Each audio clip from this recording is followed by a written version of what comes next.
Assalamu alaykum hormatly görüjiler. Heftäniň muhim habarlaryna men Nur Muhammed Nedim bilen Radio Türkmen arkaly hoş geldiňiz. Kabul welayatynyň ýaşaýjylary barkyn köp parça bolýanlygyndan şikayet etýärler.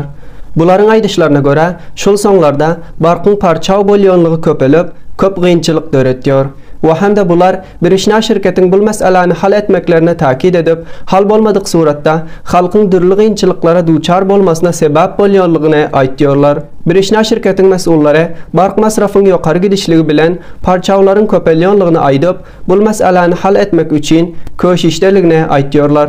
Aýdylışyna görä, ýurdun köpürek barky hemsaýa ülkelerden gelip, bark üçin her ýylda 300 milyon dolar bul ülkelere berilýär.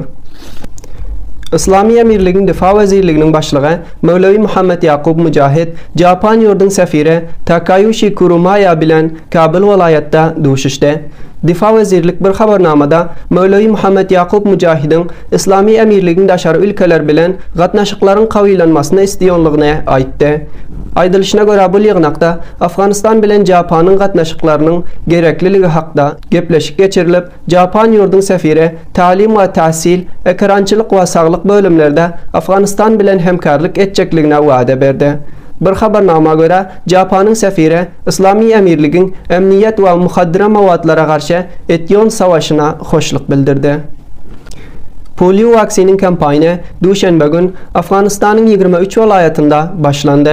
İslami Emirligiň Sihat-ı Amma Wezirliginiň aýdyşyna görä, bul kampanya 4 gün dawam tapyp, ýurdun 23 welaýatynda 8 milyon çaga vaksin bolýar. Aýdylışyna görä, Afganistan we Pakistan iki ülke bolup, polio kesellik halaça bul ülkelerde barlygyna ihtimal berilýär.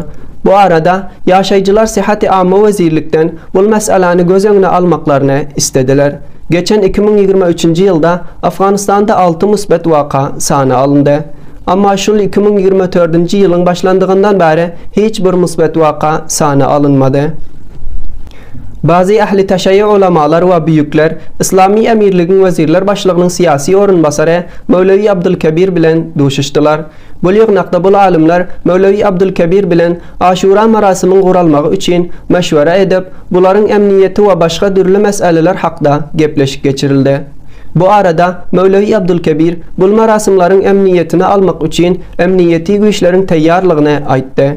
Bazı tekýähanalaryň mesullary we dini alimler bul marasimlaryň ýaxşy şekilde geçmekligi üçin halkyň emniyeti güýçler bilen hemkarlyk etmeklerine takid etdiler.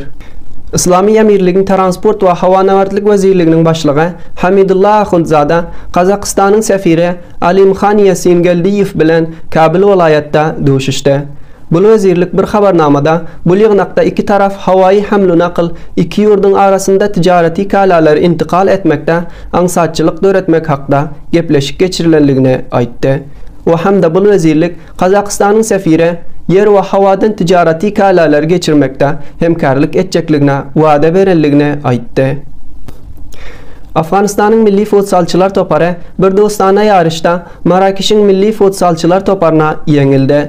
Bul futsalçy toparlar ilkinji ýarışynda çarşanba gece Rubat şäherinde oynap, netijede 4-1 ýarış tamamlandy. Afganistanyň Marakeşe garşy ýeke golüni hem ýurdun futsalçylar toparynyň azasy Mehran Gulamy tarapyndan uruldy. Aýdylışyna görä bul iki topar ikinji ýarışyny hem şenbi güne oynýar.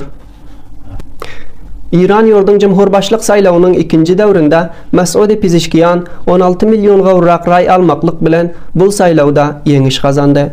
Aýdylışyna görä bul saýlawa 30 milyonu 530 min kişi gatnaşdy. Bul saýlawda Mes'ud Pezeshkian 16 milyonu 384 min 403 ray, Said Celili 13 milyonu 538 min 179 ray aldylar. Netijede Mes'ud Pezeshkian gowrak ray almaklyk bilen resmi şekilde İran ýurdun jumhurbaşlygy elan edildi.